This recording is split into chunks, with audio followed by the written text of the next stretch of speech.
Okay, so my name is Cian O'Callaghan, as I said, and I'm going to talk to you today in my capacity as social science representative for the newly established NUIM Postdoctoral Executive Board.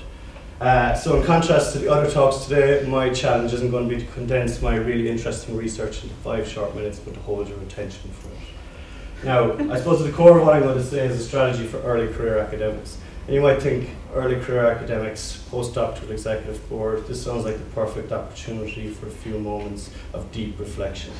But often within the dull detail there are important elements contained. And what I have to say about postdocs, I think, doesn't just have resonance for this group, but more general resonance for the university as well, for the university strategy. Moreover, as the late author David Foster Wallace suggests, working through boredom is an important life skill that can prepare you for all sorts of situations. And therefore, within my dull talk, I may impart some important information, and if I can enlist your attention for 5 minutes, working through your boredom will be personally beneficial as well.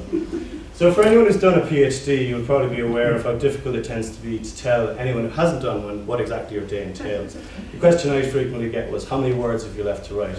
The assumption being, I think, that I had sat down 3 years previously and started writing and I was still going. Now, for anyone who's finishing a PhD, well, you probably know how you'll be familiar with the myopia that kind of goes with that. And the goal is to submit, but it's often unclear what's over the horizon. So this is exacerbated then, perhaps, in recent years by the pressure put on universities to push more people through. For a lot of PhDs finishing, the logical next step is a postdoc. And increasingly, postdocs are a requirement for an academic career, and postdoctoral research is important, increasingly important for research output at universities. However, while securing an academic position, postdocs is important for securing an academic position, having a postdoc certainly doesn't guarantee this. This graphic relates to science postdocs in the US and shows the discrepancy, I think, between the expectations of postdocs coming in and the reality. And this leads to situations like this, where researchers end up disillusioned, strung out on research without little sense of where it's leading to. And this is partly also down to a lack of clarity about other career options that may exist. These issues are, of course, made a lot worse by the current predicament that Ireland finds itself in. We're all well aware of the culture of austerity that's having massive effects on the university, and postdocs are only one group being affected. However, while this might be the case, postdocs are a group that deserves some consideration.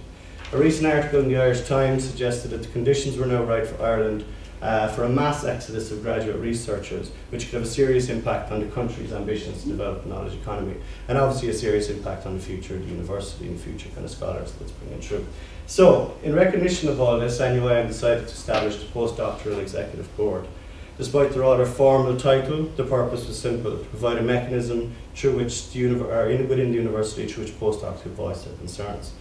So, in terms of who we are, as you can see, the board currently has 3 representatives, one from each of the faculties. Representative from Arts, Celtic Studies and Philosophy is Carol Melanie Dignam, who just presented her research. From Science and Engineering is Gemma Kinsler, who presented at the last Ignite event. And from Social Science, myself. In terms of who the board represents, the university is quite specific in this regard. The board represents postdoctoral contract researchers on official capacity only. And this means we don't represent, for instance, occasional lecturing staff or other research assistants. In terms of what we do, our main function is to sit on the University Research Committee and to raise concerns here voiced by postdocs, or to make recommendations on policy and areas of policy that might impact postdocs. In a related capacity, we offer a point of contact for postdocs in NUM to feed their concerns into. And this is something which hasn't previously existed in the university, and this is a recognition that postdocs are a group that may have unique concerns. And finally, we've been updating the postdoc mailing list in order to disseminate pertinent information, and in this we are working as a conduit between the research office and the postdoc community to explore what kinds of information and events postdocs would be interested in. So, before we get ahead of ourselves, and to go back to our question about trying to chart a strategy for early career academics, it must be acknowledged that setting up a postdoctoral executive board certainly doesn't eliminate the problems faced by postdocs or the university at large, but in many ways we are still hauling a ship over an impossibly steep hill in terms of dealing with the suite of problems posed by the current crisis. But a postdoc board does exist, and it provides a mechanism and a resource that should be used.